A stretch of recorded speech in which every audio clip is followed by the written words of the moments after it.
boa tarde. Bem-vindos a mais uma edição do Espaço à Quarta, uma iniciativa Ciência Viva através do ESER Portugal e em colaboração com a Agência Espacial Portuguesa. Eu sou a Inês Dávila, responsável por projetos na área da segurança espacial na Agência Espacial Portuguesa, e hoje temos aqui connosco o Bruno Carvalho, engenheiro eletrotécnico e de computadores pelo Instituto Superior Técnico e diretor da Deorbit Portugal e UX Space, que nos traz hoje a temática do lixo espacial. Obrigada, Bruno, por estar aqui hoje connosco e fala-nos então um pouco mais sobre a utilização sustentável do espaço. Obrigado, Inês, pela introdução e obrigado pelo convite. Obrigado à Ciência Viva e à ESER. É sempre um prazer participar nestas iniciativas e acho que é um gosto e espero que eu responder. Eu não sei, eu tenho aqui na apresentação, não sei se querem partilhar já, se começamos por aí.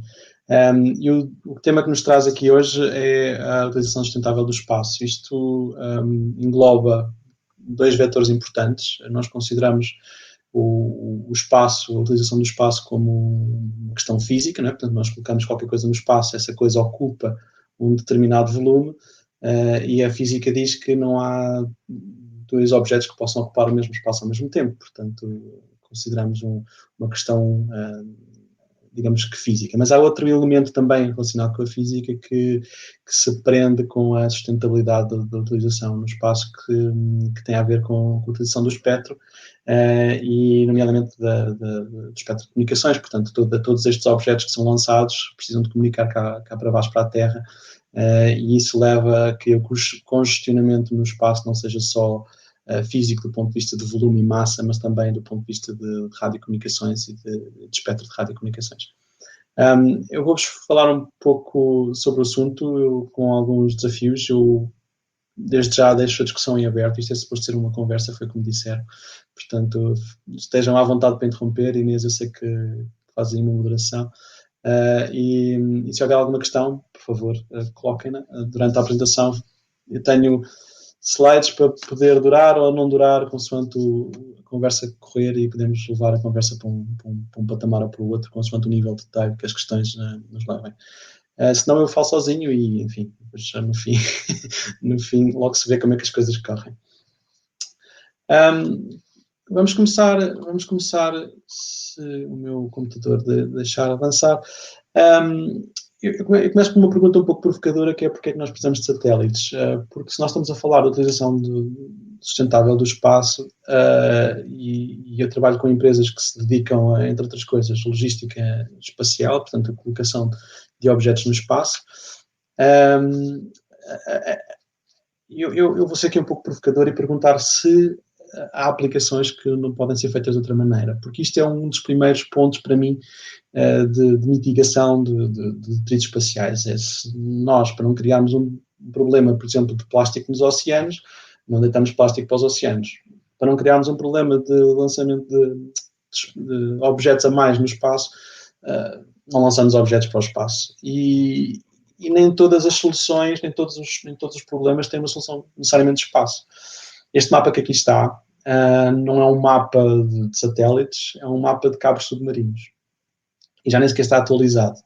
Ainda aqui há umas semanas houve o novo transatlântico que atracou em Sines, vindo do Brasil, e nós pensamos em satélites para servir comunicações, mas basicamente 99% das comunicações globais continuam a passar por estes cabos. Ok, temos aqui muita massa terrestre, porque é que nós precisamos de satélites? Não só para cobrir essa massa terrestre, mas também para cobrir pontos onde obviamente não temos estações móveis. Portanto, embora o tráfego destes cabos seja muito grande, muito elevado, continua a ser ponto a ponto, não é? Portanto, é óbvio que precisamos de satélites, mas existem aplicações para as quais o satélite não corresponde, não é?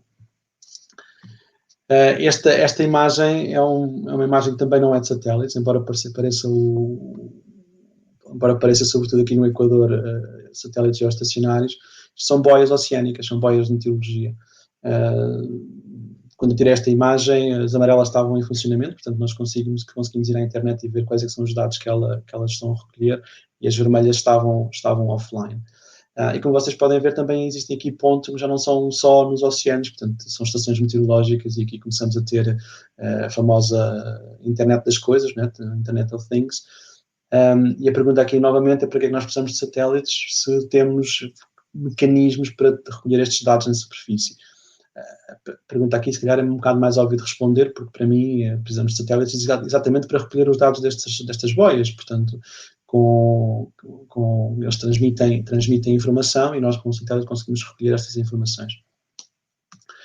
Outro exemplo, também nos oceanos, com boias de drift, ou seja, são boias que não estão ancoradas, como no slide anterior, são boias que estão à deriva, e que também por satélite comunicam dados de ondulação, meteorologia, portanto, temperaturas, umidades do ar, essas coisas todas.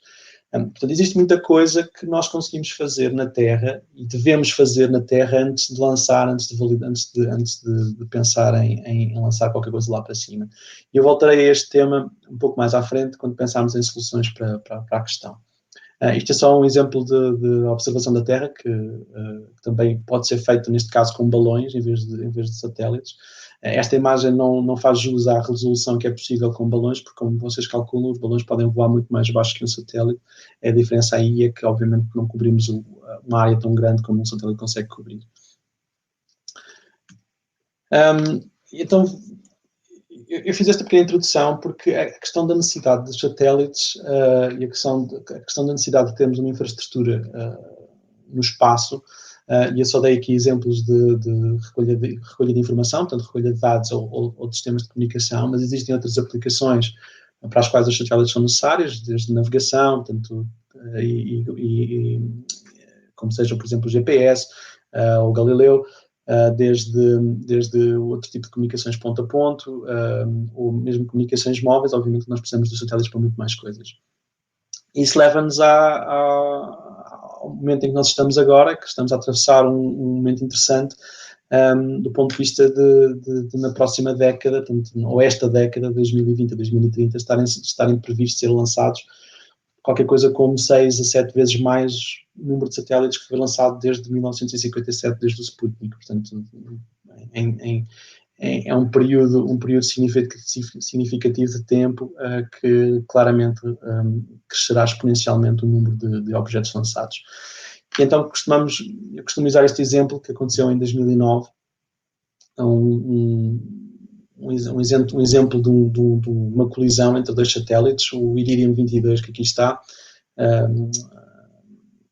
aliás, o Iridium 22 que aqui está, e um Cosmos SkyMed que estava obsoleto, portanto não estava controlado, e que o operador de Iridium, portanto, só se apercebeu que tinha acontecido depois de perder contacto e aparecer estas nuvens de detritos nos radares nos radares de observação. Mais tarde, em 2009 e 2011, foram feitos 2 testes de destruição de satélites. Eu já vos mostro mais à frente uma indicação disso. Mas em amarelo aqui estão uma simulação dos detritos vistos a partir do Envisat, que é um satélite da ESA muito grande, que está também ele fora de controle e obsoleto, e que é ele também um pedaço de detrito. E esta imagem vista do Envisat, com uma simulação feita por a Universidade de Londres, em que em amarelo estão os resíduos do Cosmos Iridium, do evento do Cosmos Iridium, e em azul o evento de um satélite chinês que foi destruído com um míssil, e depois um indiano mais tarde, em 2011. Estamos a passar sobre o Equador, o espaço distinto, obviamente que alarga do ponto de vista das órbitas polares, mas quando chegamos aos polos existe uma concentração muito grande, e isto aqui, o Envisat está a cerca de 800 km de altitude, existe uma concentração muito grande de detritos. O tamanho dos riscos é simplesmente velocidade relativa, ou seja, como devem calcular, estamos a orbitar a cerca de 27 mil km por hora, qualquer coisa que venha na nossa direção, a massa, o momento de inércia é brutal e enfim, dá para fazer alguns estragos. Estamos a atravessar o polo, portanto, a indicação que temos é claramente um congestionamento.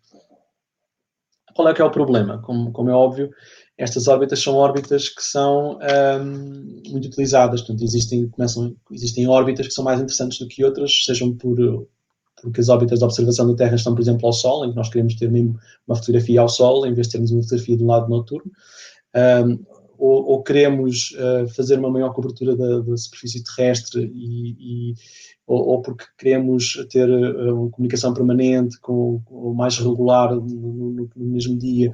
Portanto, existem órbitas que são mais interessantes do que outras. Estas órbitas polares, esta simulação que vocês estão aqui a ver no ecrã, é para uma constelação conhecida, em que o operador da constelação, ou de uma frota de satélites de comunicações, neste caso, as estimativas que eles fazem para terem um modelo de negócio que eles têm, é dizer, ok, nós conseguimos perder 3 satélites e conseguimos manter o serviço e manter a resiliência do serviço ao consumidor, e mais importante do que isso, se perdermos, sei lá, 10% da nossa constelação, conseguimos garantir que o nosso modelo de negócio é viável, que conseguimos recuperar o investimento, etc. Numa simulação com 100 satélites, que é o que está aqui deste lado, estamos a assumir que corre tudo bem. E se correr tudo bem, pronto, ok, não há problema nenhum. O problema é que, independentemente de eles assumirem que podem perder 10 satélites, eles só começam, portanto, sobretudo as operações comerciais, só começam a pensar no problema quando isso lhes afeta o retorno. Porquê? Porque se nós perdemos, como é o caso aqui à direita, o controle de apenas 3 satélites em 100, ou seja, em vez de 10%, perdemos apenas 3%, vocês veem que há aqui alguns cruzamentos com outros satélites, o que coloca claramente em risco a viabilidade do serviço dessa própria constelação. Agora, se vocês imaginarem que ao lado desta e em cima desta e por baixo desta estão mais milhares, e digo mesmo milhares de satélites previstos para os próximos anos, o problema começa-se a agravar significativamente e temos sempre um risco de basicamente inutilizar as órbitas que nos são interessantes. É a mesma coisa que pensarmos que temos uma estrada e nós basicamente esburacamos a estrada toda e fica impraticável porque não a podemos usar. A questão é que nós não temos provavelmente estradas alternativas, portanto temos que cuidar das que temos. Este é o único slide, eu prometo que este é o único slide com números e com texto que não tem imagens que eu vos vou apresentar, mas isto é só para vos deixar aqui um pouco a indicação do que é que se está a passar. Ou seja, nós temos vários tipos de detritos, são classificados consoante não só o tamanho, mas também consoante a função.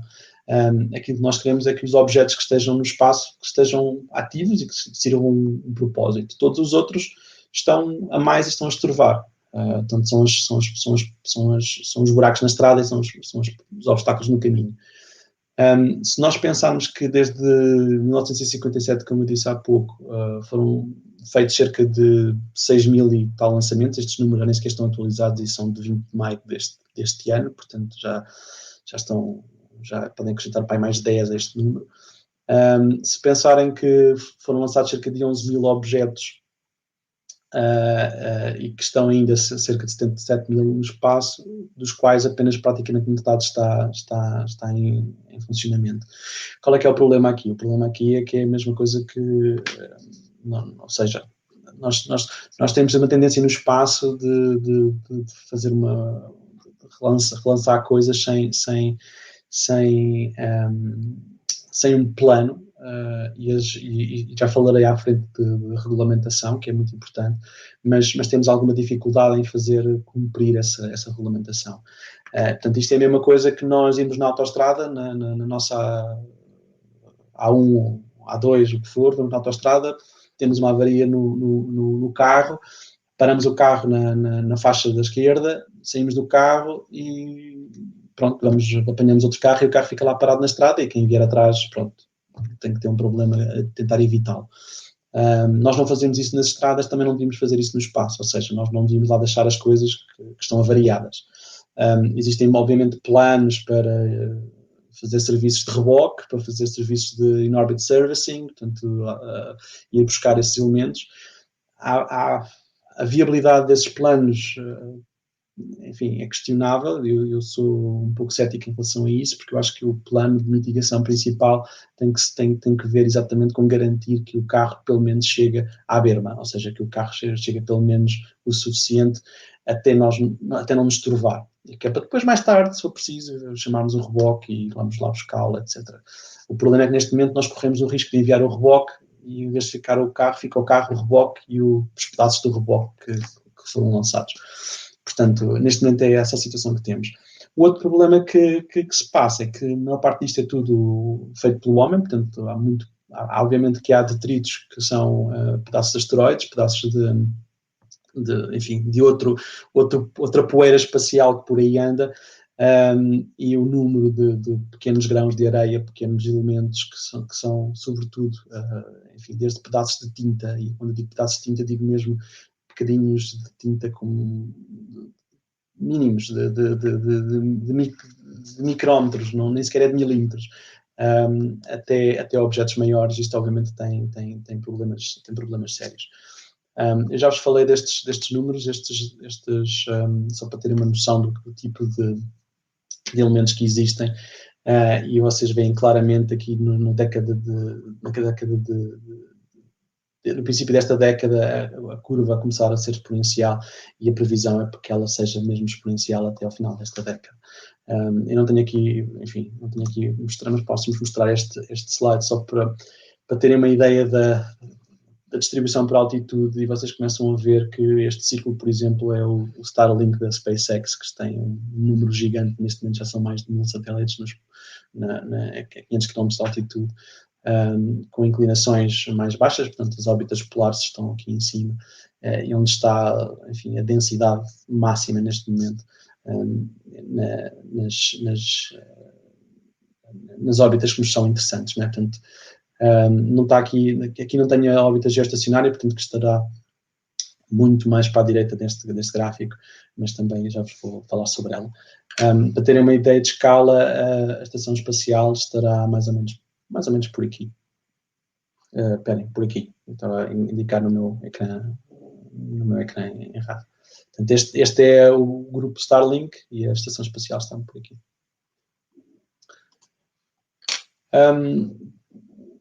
O que é que isto significa? Isto significa perigo, obviamente, para os objetos que estão ativos.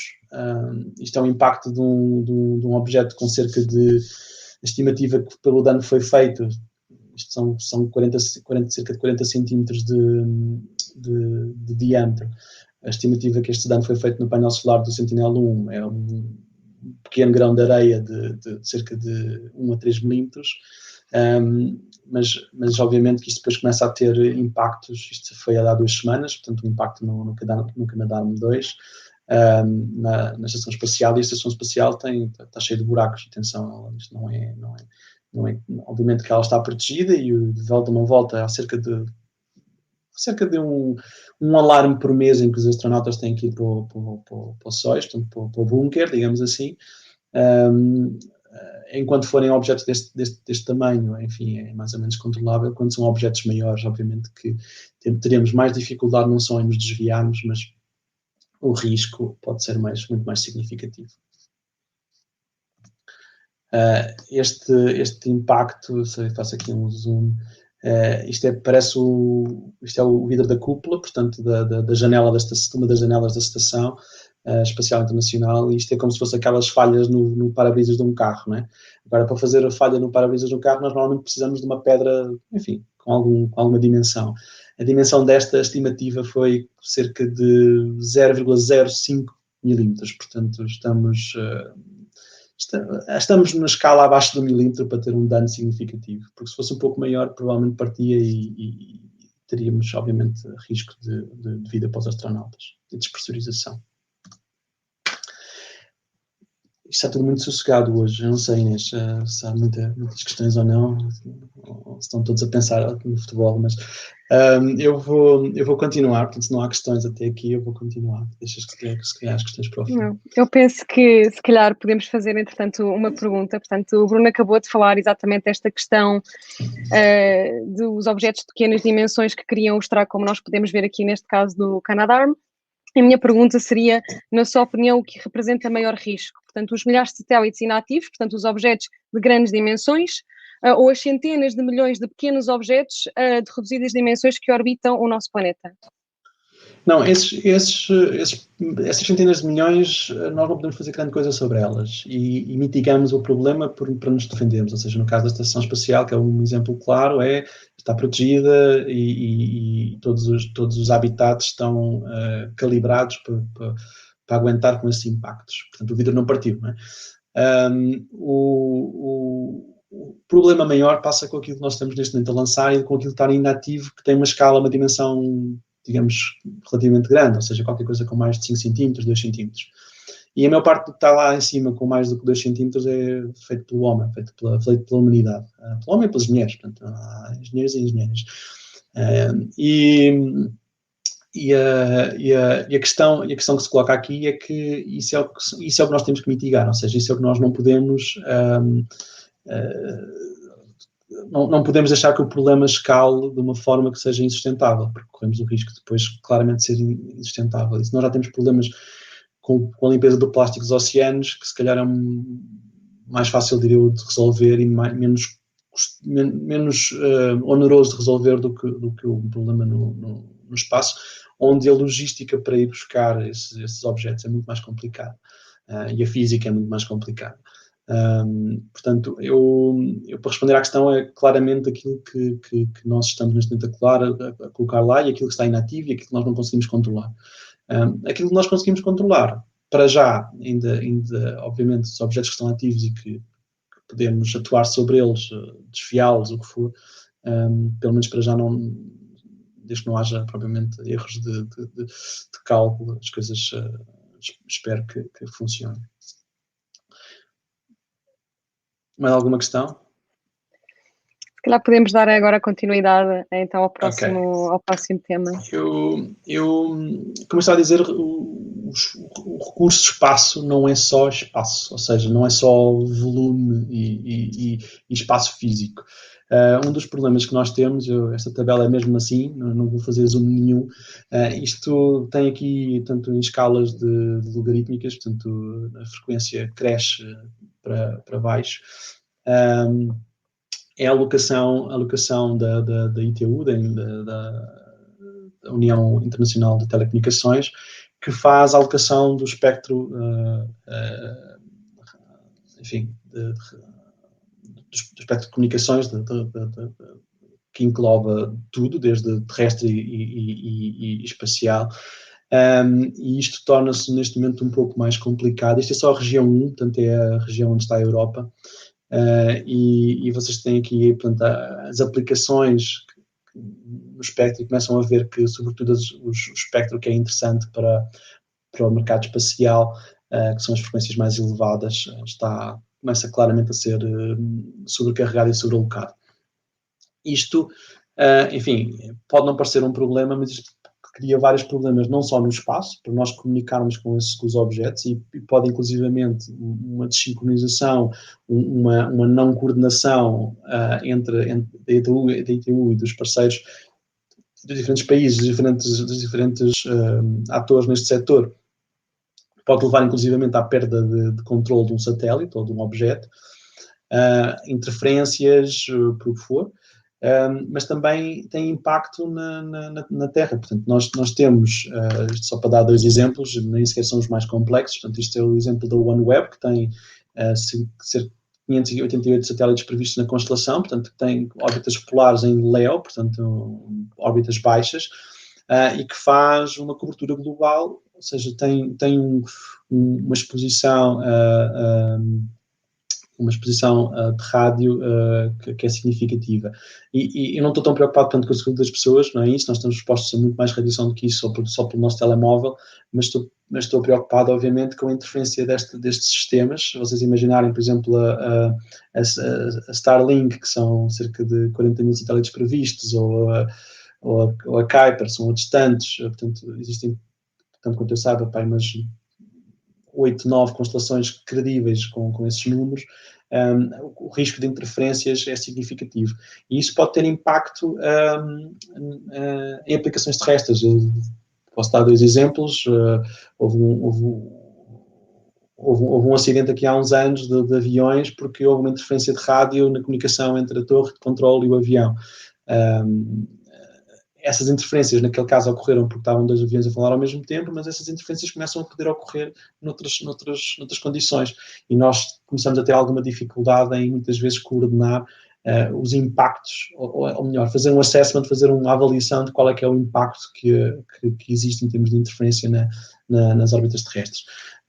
Eu estou a falar aqui, assim, de constelações de comunicações, mas isto é válido para outro tipo de elementos. Por exemplo, nós temos um sinal de GPS, um sinal de Galileu, um sinal de navegação, que é muito mais fraco, porque os satélites estão muito mais longe, e que corre o risco de ter interferências deste tipo de situações, e vocês podem imaginar, por exemplo, sei lá, a ambulância nos serviços de emergência e parar o local errado porque teve um problema com o GPS. Portanto, o constrangimento no espaço não é só no espaço, é também na Terra. Agora, obviamente que a questão aqui é nós podermos fazer uma utilização responsável do espaço para termos não só as aplicações necessárias, mas também para podermos utilizar o espaço de uma forma que seja eficiente, que seja eficaz e que gere o retorno necessário. Isso prende-se não só com aplicações em LEO ou em MEO, que é o caso daqueles dois exemplos, mas para terem uma ideia só dos satélites de broadcasting, portanto, de comunicações, sobretudo televisão, que vão ser usadas hoje à noite para ver o jogo de Portugal-França, que muitos deles vão estar muito ativos, espero eu que pelas boas razões. Para alguém do outro lado do mundo ver o Portugal-França em Budapeste, obviamente que precisa usar este tipo de sistemas. Agora, o anel geoestacionário, portanto, são 360 graus. Nós temos 562 em órbita neste momento, mais coisa, menos coisa. Enfim, é fácil perceber que existem slots com muito mais do que um satélite, e isso obviamente cria riscos de colisão. Tem que haver algum station keeping, portanto tem que haver uma atividade clara do ponto de vista de manutenção da estação. E uma parte dos problemas acontecem quando existem algumas derivas de posição, ou por falha de sistema, ou por falta de combustível, ou por o que for. E as regras são ainda um pouco claras em relação a isso. Aproveito só agora que estava a falar em regras, porque temos aqui uma pergunta muito interessante. Portanto, que é exatamente se existe alguma agência, instituição ou cooperação internacional que gira o espaço orbital à semelhança do que já existe na Terra, portanto, na parte da gestão do espaço aéreo? A resposta para já é não, infelizmente. Está-se a pensar nisso. Existem trabalhos sobre isso. Existem trabalhos sobre isso em diferentes vertentes. Uma, no exemplo do espaço aéreo, muito prático, ou seja, controle de espaço. Espaço de espaço, não é espaço aéreo, tanto espaço do espaço. Controle de tráfego. E esse controle de tráfego feito por uma entidade supragovernamental que, enfim, existem discussões sobre como é que isso pode ser feito. Neste momento existem grupos de trabalho nas Nações Unidas, portanto na UNOSA, sobre esse assunto. O problema aqui é, tal qual como existe também nos aviões, a garantia de que os países têm alguma soberania, porque esse é que é o problema, ou seja, Portugal, só para dar um exemplo, Portugal não quererá que haja uma imposição de regras diferentes para Portugal ou para a França ou para outros países, portanto existe que haver aqui uma coordenação, e neste momento existem 3, 4, 5 países ou 5 entidades com algum peso político, e não só porque têm mais objetos lá em cima, mas porque controlam também o acesso ao espaço, ou seja, existe aqui alguma discussão ainda para acontecer. Existem outros, e aqui estamos a entrar já nas soluções, e ainda bem que começa assim, porque assim eu nem sequer preciso de mostrar mais slides, mas existem outro tipo de questões que se relacionam com a coordenação internacional. Do ponto de vista de espectro, portanto, isso acontece com a ITU, com a União Internacional de Telecomunicações. Existe também uma base de dados e um registro e um pedido de autorização, digamos assim, não é bem um pedido de autorização, mas é um registro nas Nações Unidas dos objetos espaciais, que é gerido ao nível dos Estados. Portanto, Portugal tem uma lei espacial, nós podemos ter uma licença para enviar um objeto para o espaço a partir de Portugal, com uma matrícula portuguesa, e aí funciona um pouco como as matrículas dos carros, né? Eu tenho um carro com matrícula portuguesa, posso levar o carro para a Espanha, para a França, enfim, posso circular com o carro, porque existe um reconhecimento das regras e existe um reconhecimento dos certificados de qualidade, de segurança, etc. Esse trabalho está a ser feito, mas ainda está longe de estar concluído. E depois existe um outro vetor que tem a ver com as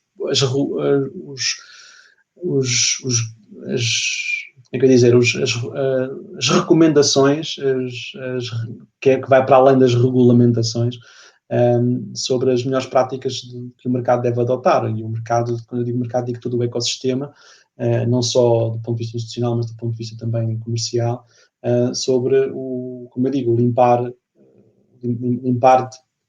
a nossa órbita, ou seja, não deixarmos o nosso lixo para trás, não deixarmos o carro estacionado na faixa da esquerda e fazemos essa recuperação.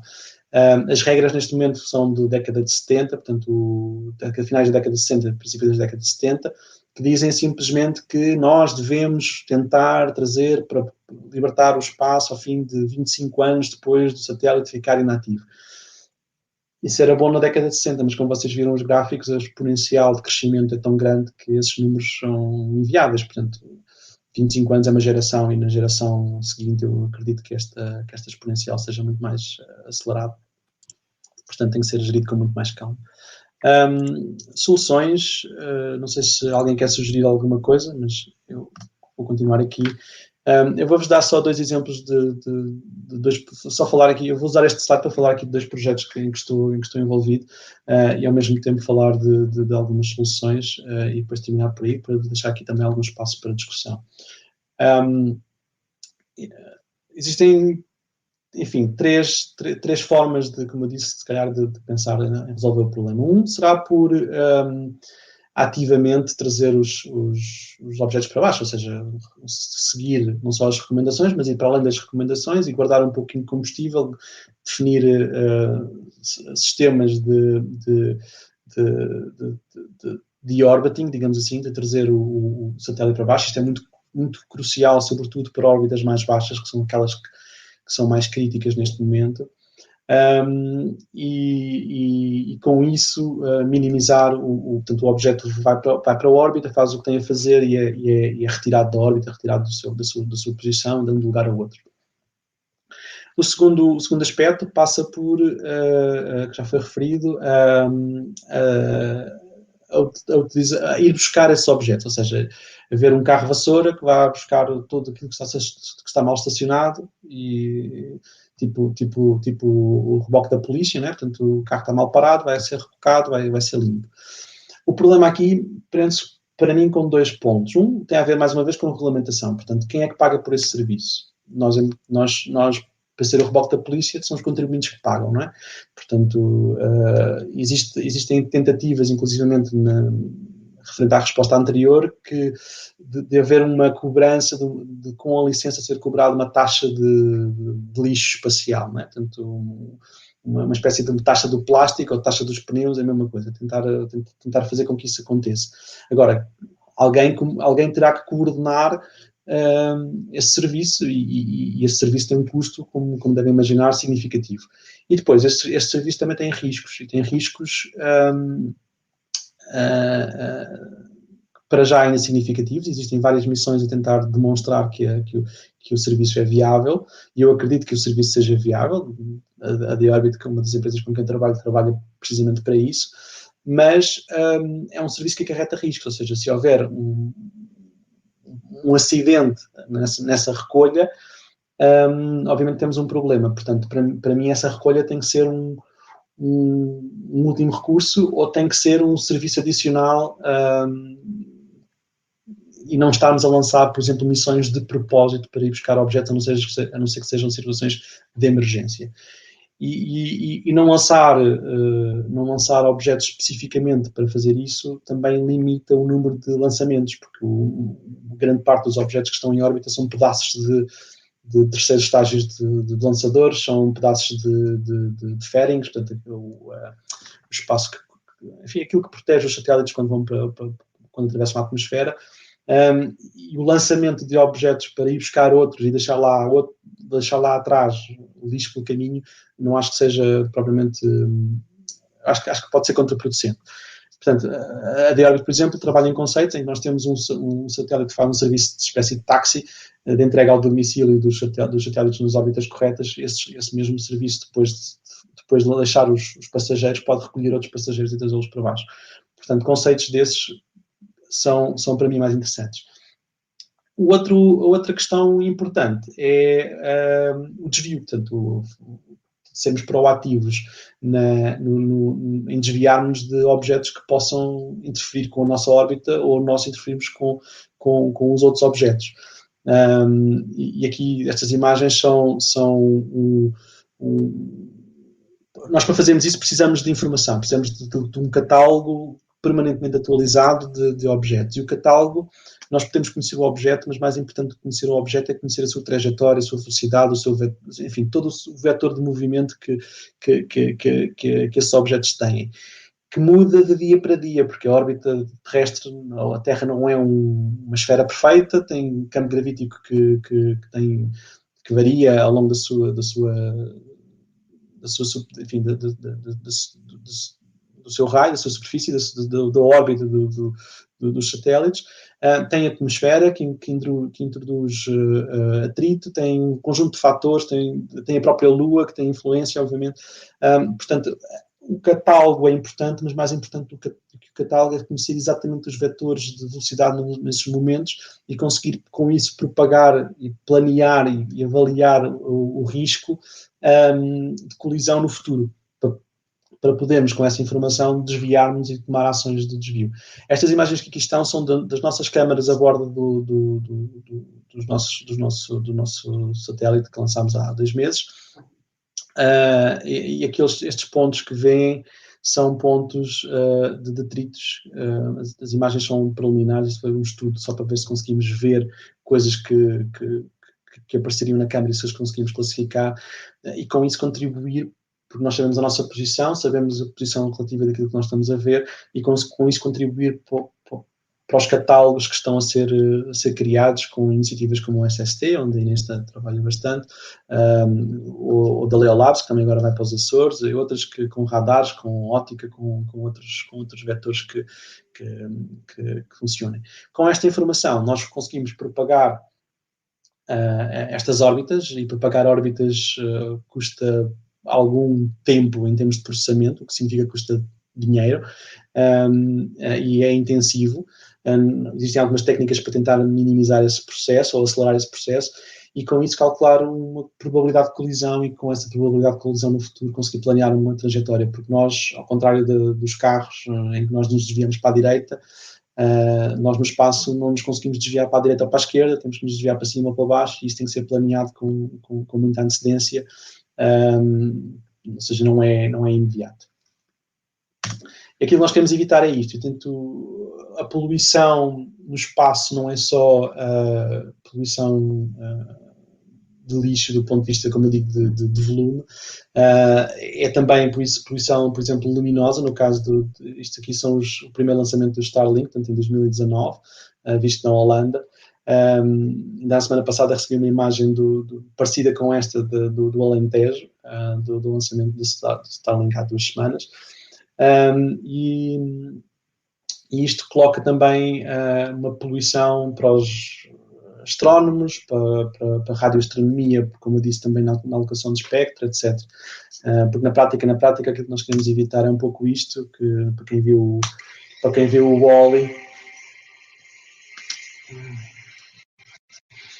e eu fico por aqui, como eu digo, eu queria deixar um pouco à discussão e deixar aqui que haja sugestões.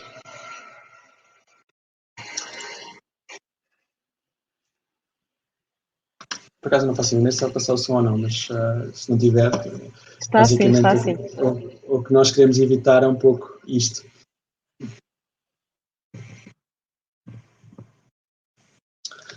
E eu volto um pouco ao princípio, ou seja, acho que a utilização do espaço sustentável passa por um pouco também consciência de que existem formas de formas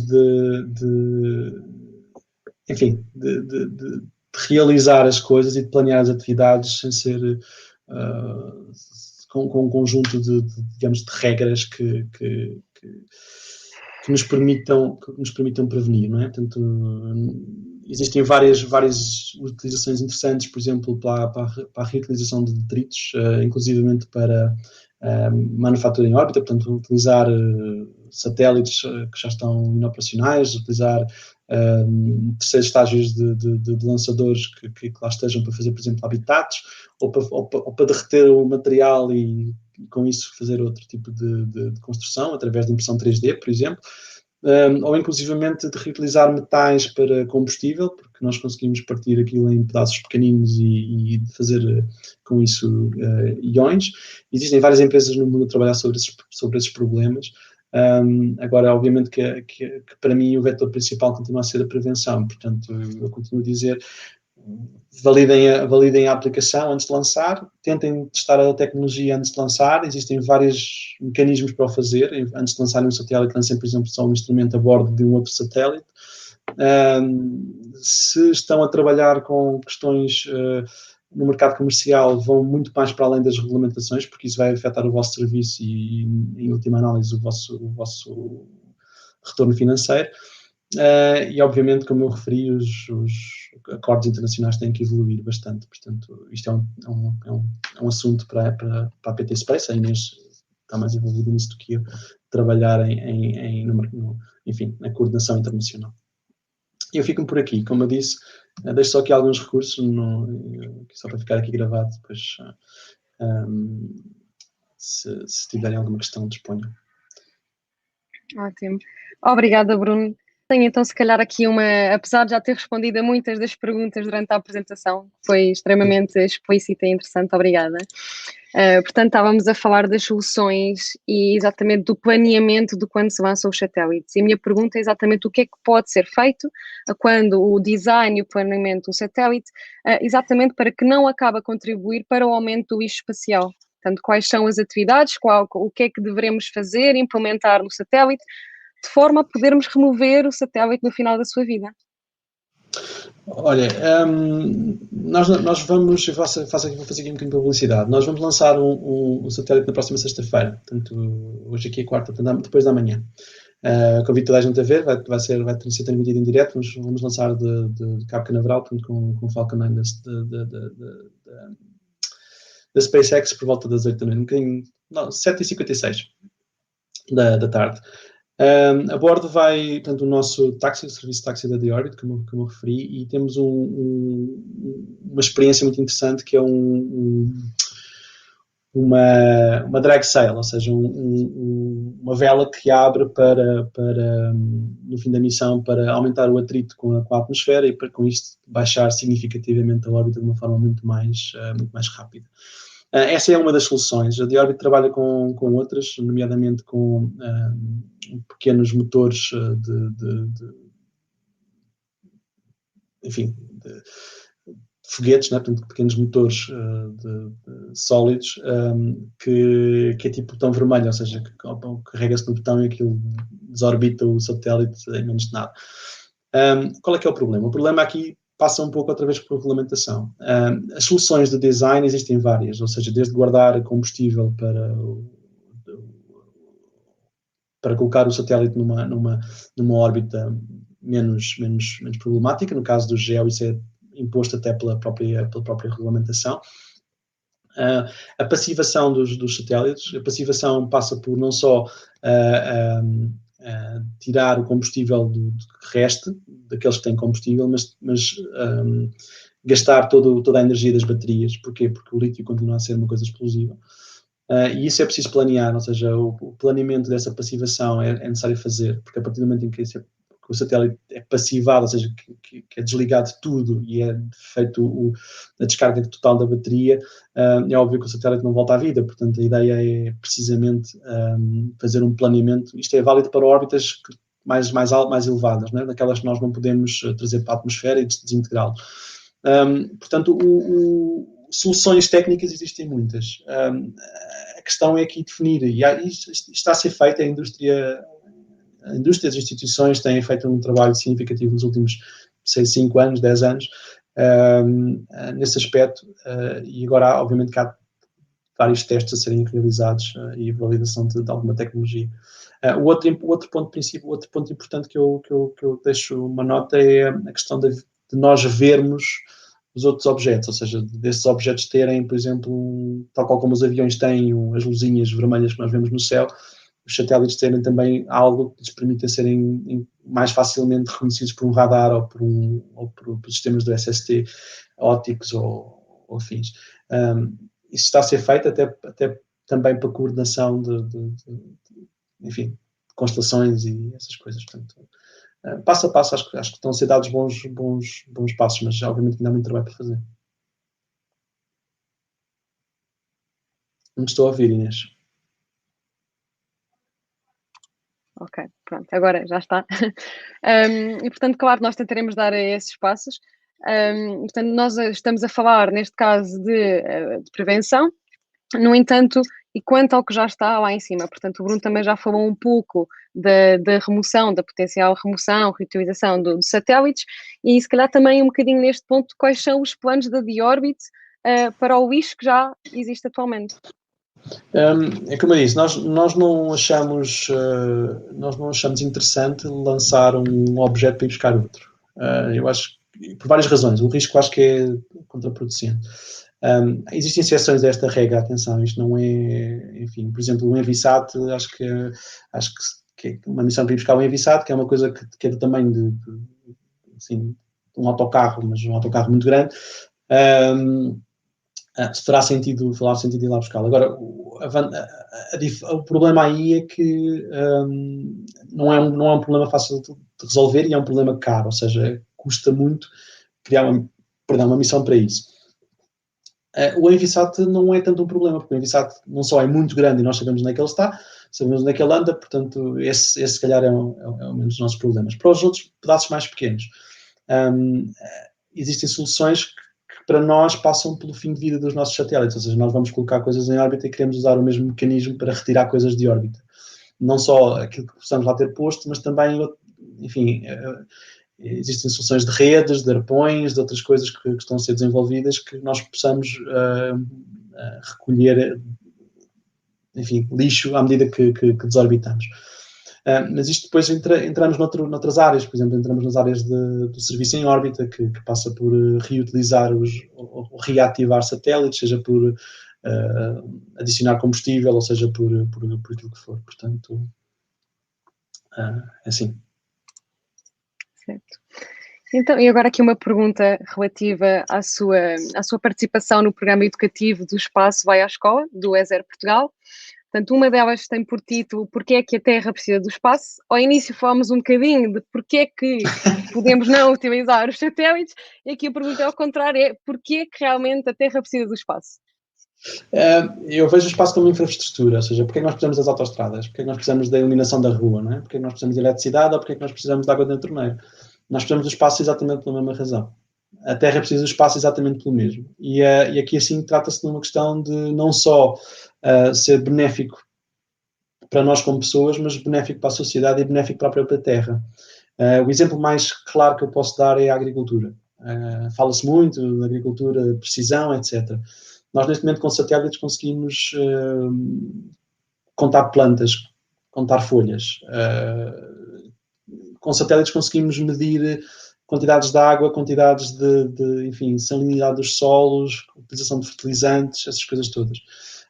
Com satélites, correlacionando essa informação com, por exemplo, sinais de navegação, sejam o GPS ou o Galileu ou outros, nós conseguimos pôr o trator de uma forma automática.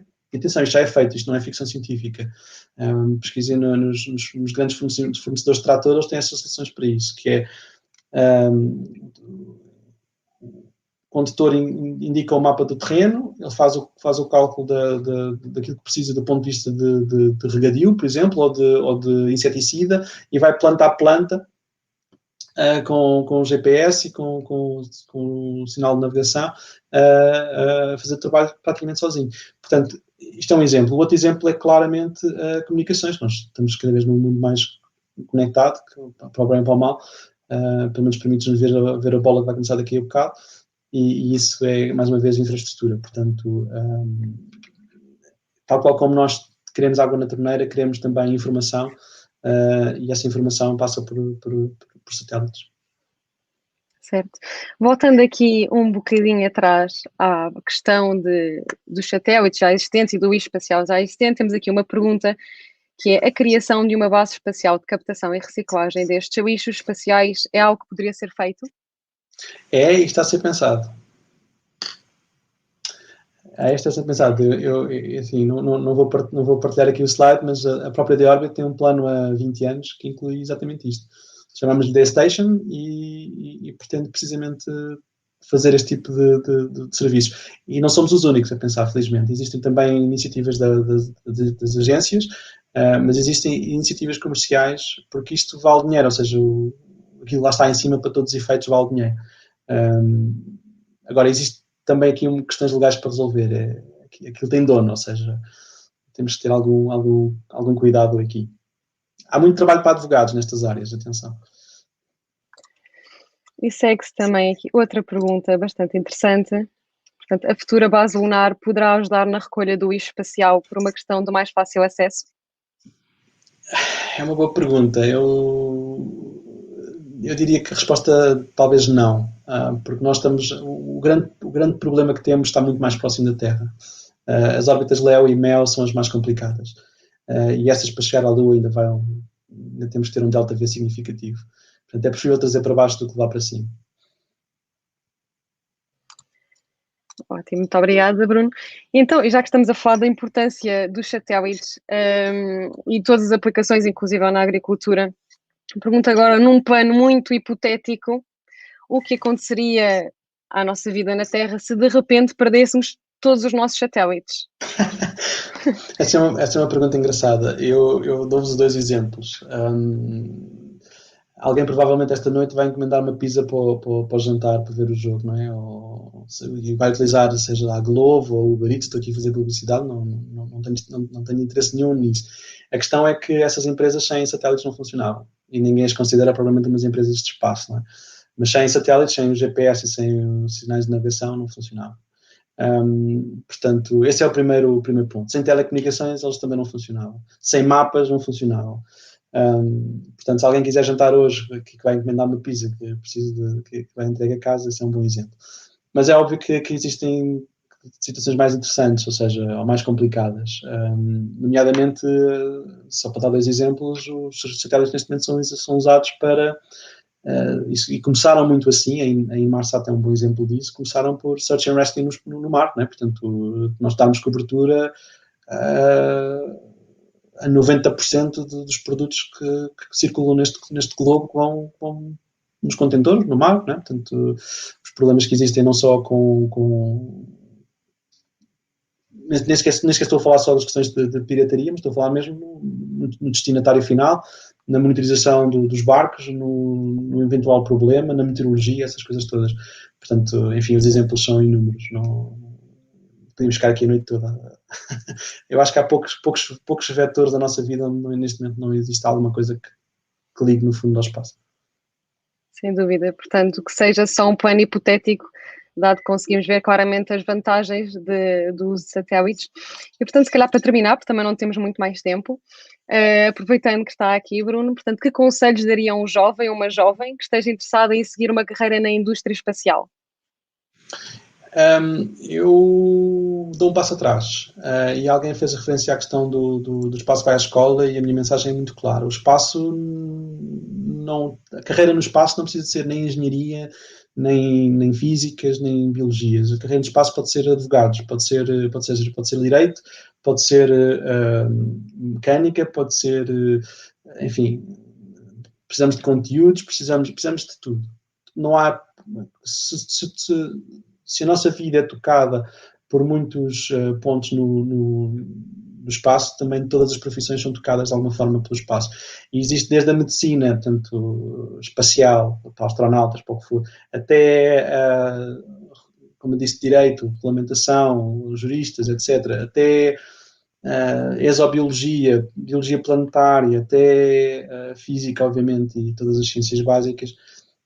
Enfim, se gostam do espaço, o meu conselho é simples: procurem os pontos de contacto, porque, ou seja, o que é que vocês fazem que vos leva, que vos atrai ao espaço, e façam aquilo que gostam de fazer, porque o espaço tem margem para tudo. Portanto, há espaço para todos no espaço Eu acho que e, sim, portanto, acho que sim. desde que sigam realmente o que desejam, estarão certamente bem encaminhados e terão certamente lugar nesta indústria espacial que nós Eu vemos, acho que sim. inclusive em Portugal, em grande evolução. E Muito obrigada, Bruno. a PT Space é um bom exemplo disso, não são todos engenheiros, não é? Portanto, Verdade, sem dúvida, sem dúvida. Há muita diversidade na agência, há muita diversidade na indústria e na ciência espacial em Portugal. Portanto, há espaço para todos, sem dúvida. Portanto, muito obrigada, Bruno. Passamos então agora a palavra prazer. à Adelina para o Minuto do Professor.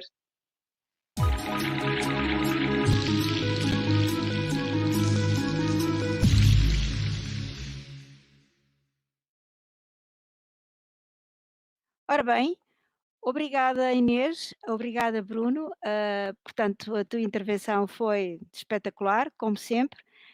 E mais uma vez recordo aqui que no Espaço Vai à Escola, que ocorre sempre por volta de outubro, teremos sempre, qualquer pessoa poderá ter acesso às palestras do Bruno e a outros investigadores sobre a área do espaço. Mas aquilo que aqui me traz, e eu vou ser muito rápida porque temos o futebol aí à porta, é efetivamente algumas atividades que tenham como tema o lixo espacial.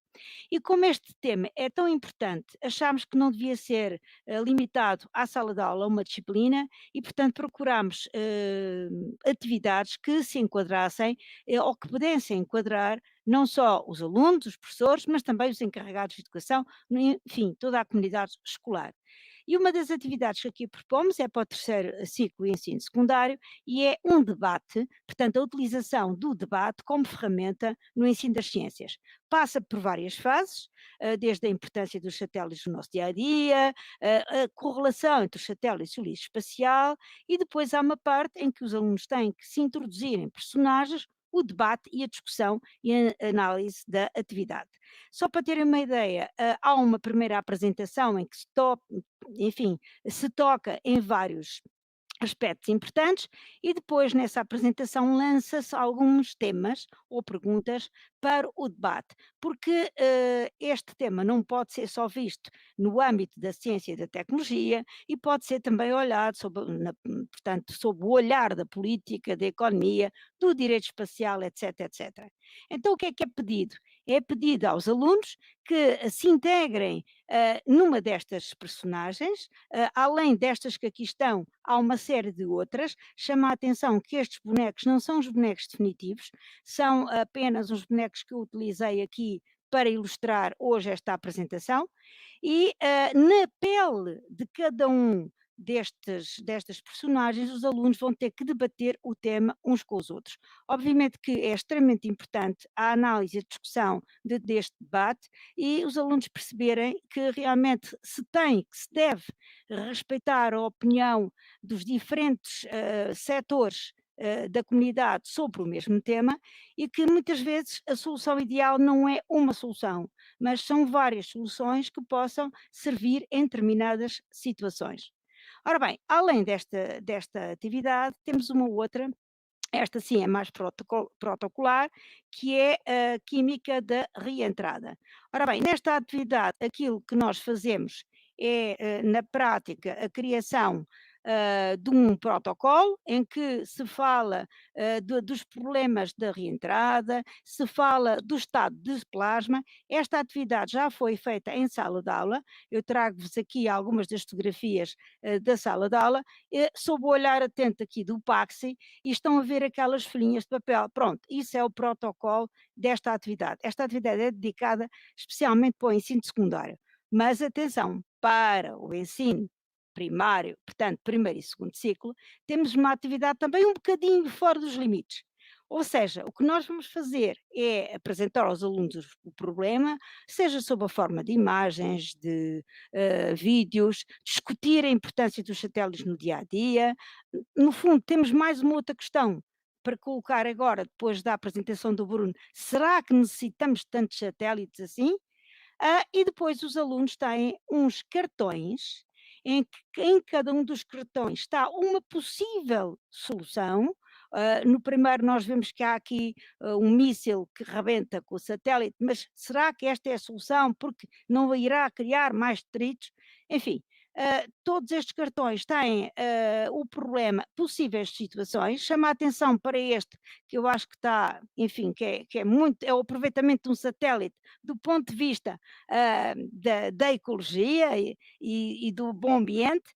E cada cartão tem depois, na parte de trás, a identificação do problema, uma possível solução, os prós e contras e um espaço para observações.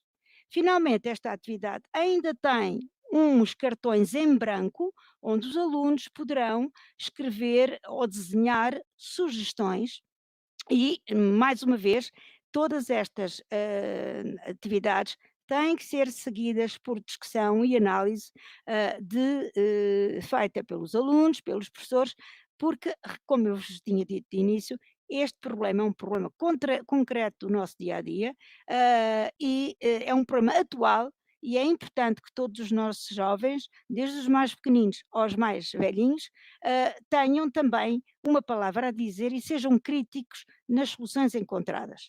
Resta-me dizer que a criação destas personagens e também todos estes desenhos são feitos, são originais, feitos pelo João Dias, que é o coordenador do ISER Portugal, e portanto estamos muito orgulhosos de apresentar esta atividade. Quando é que podem ter acesso a ela? Bom, no final de julho, esta e todas as outras atividades estarão na nossa página e aonde? Obviamente, no nosso site. Até setembro e um bom jogo de futebol. Deus! Muito obrigada, Adelina. Mais uma vez, obrigada, Bruno, pela interessante apresentação e pela interessante discussão neste tema tão atual e tão problemático. E obrigada a todos os que nos acompanharam. Boa noite e até à próxima.